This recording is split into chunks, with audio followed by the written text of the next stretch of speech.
Hi viewers, నేను మీ doctor Srinath. Welcome to Doctor Facts. ఈరోజు మనం మాట్లాడుకునేటువంటి అంశం అధిక బరువు, ఒబేసిటీ, బరువు తగ్గేందుకు ఏం చేయాలనేది తెలుసుకుందాం. అలాగే హోమ్ రెమెడీ మనకు షుగర్ తగ్గేందుకు కూడా హెల్ప్ అవుతుంది. అదేంటనేది ఈరోజు తెలుసుకుందాం. మనందరికీ తెలిసిందే, మనము ఇంటికి గృహప్రవేశం చేసిన, ఇంటికి ఏదైనా దిష్టి తీసిన ఇలాంటి అంశాల్లో మనకు ముఖ్యంగా ఇండియన్స్కి, భారతీయులందరికీ అలవాటే బూడిద గుమ్మడికాయ గుమ్మానికి కట్టడం. ఈ బూడిద గుమ్మడికాయలో ఎన్నో ఔషధ గుణాలు ఉన్నాయి. ఇది తరచుగా తీసుకుంటే మనకు బరువు తగ్గే అవకాశం ఉంటుంది. అది ఎలానో తెలుసుకుందాం. వీటిలో ఎక్కువ శాతంలో ఫైబర్ ఉంటుంది. అలాగే నీటి శాతం కూడా సుమారుగా 90% ఉంటుంది. నీటితోనే ఎక్కువగా నిండి ఉంటుంది. అందుకే మనకు తొందరగా పాడవకుండా కూడా ఎక్కువ కాలం ఉంటుంది అది గుమ్మానికి కట్టినా కూడా. అయితే ఈ బూడిద గుమ్మడికాయలో పోషక విలువలు తక్కువగా ఉన్నప్పటికీ కూడా తీసుకున్నట్లయితే కడుపు నిండుగా ఉంటుంది.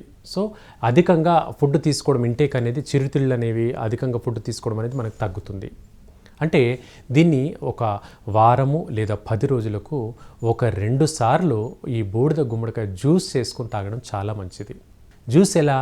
ఈ జ్యూస్ని మనము చిన్న చిన్న 1 లేదా 2 ముక్కలు తీసుకొని దాన్ని జ్యూస్ లాగా చేసి వడకట్టి, ఫిల్టర్తో వడకట్టి, అలాగే దీంతోపాటు ఒక 3-4 టమాటాలు కూడా జ్యూస్లో కలుపుకోవచ్చు. దాన్ని కూడా ఫిల్టర్ చేసుకోవాలి. అలాగే 1-2 బీట్రూట్ ముక్కలు కూడా, లేదా క్యారెట్ ముక్కలైనా పర్వాలేదు, ఇది కూడా కలిపి కొంచెం తేనె, 1 చెంచాడు తేనె, 1 చెంచాడు నిమ్మరసం ఆ జ్యూస్లో కలిపి, ఈ జ్యూస్ను మనం భోజనం చేయడానికి ఒక 2-3 గంటల ముందుగా తీసుకోవాలి. అంటే రాత్రి 9ంటికి భోజనం చేస్తామనుకోండి, 5ంటికో 6ంటికో ఆ టైంలో ఈ జ్యూస్ తీసుకోవాలి. ఇలా తీసుకోవడం వల్ల వీటి యొక్క ప్రభావం వల్ల కడుపు నిండుగా ఉంటుంది. మనం ఫుడ్ తర్వాత తీసుకోవాలనుకుంటున్నటువంటి ఫుడ్ కంటెంట్ క్వాంటిటీ కూడా తగ్గుతుంది. దానివల్ల ఆకలి అనేది అదుపులోకి వస్తుంది, బరువు తగ్గుతారు. ముఖ్యంగా షుగర్ వ్యాధితో బాధపడేటువంటి వ్యక్తులకు డయాబెటీస్ కంట్రోల్లో ఉంటుంది. కొందరిలో ఉంటారు, మాత్రలు వాడుతుంటారు షుగర్కి, ఎంత మాత్రలు వాడినా షుగర్ కంట్రోల్లో ఉండట్లేదని బాధపడుతుంటారు. అలాంటి వ్యక్తులకు ఈ బూడిద గుమ్మడికాయ జ్యూస్ అనేది పర్ఫెక్ట్గా పనిచేస్తుంది. ఇది తీసుకోవడం రెగ్యులర్గా ఉంటే మాత్రం అద్భుతమైనటువంటి పరిష్కారాలు ఉంటాయి. రెగ్యులర్ అంటే అదే చెప్పాను కదా, వారం 10 రోజులకు 2 సార్లైనా తీసుకోవాలి. అలా చేస్తే మంచి రిజల్ట్స్ వస్తాయి.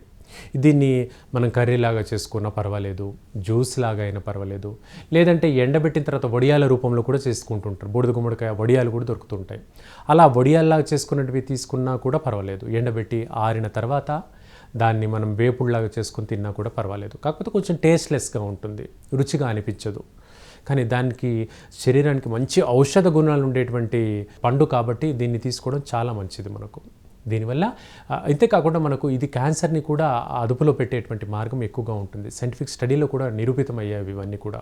ఈ సమస్యతో ఉండే ముఖ్యంగా రొమ్ము కణితులు చాలామంది చేసేటువంటి పొరపాటు ఏంటంటే, రొమ్ములో గడ్డ వచ్చిందంటే డాక్టర్ గారిని కలవరు. అంటే డాక్టర్ గారి దగ్గరికి వెళ్తే వెంటనే డాక్టర్ గారు ఏవో పరీక్షలు అంటారు, క్యాన్సర్ ఉంటుందేమో భయానికి డాక్టర్ గారిని కలవరు. కానీ చాలామంది చేసే పొరపాటు అది. 40 సంవత్సరాలు దాటిన తర్వాత మహిళలు సంవత్సరానికి ఒకసారైనా కూడా డిజిటల్ మ్యామోగ్రఫీ పరీక్ష చేయించుకోవాలి.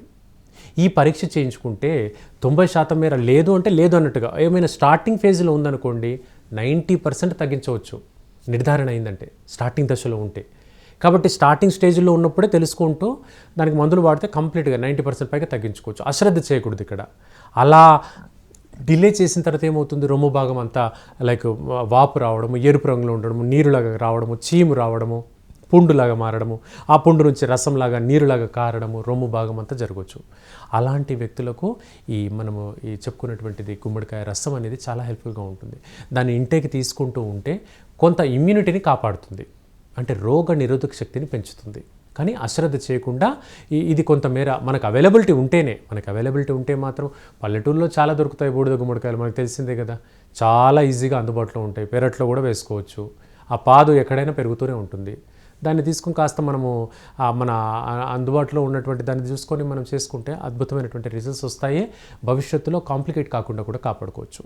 ఇదండి గుమ్మడికాయ యొక్క ఔషధ గుణాలు. రేపు ఇంకొక మంచి టాపిక్తో ఇక్కడే కలుసుకుందాం. Keep watching doctor fax.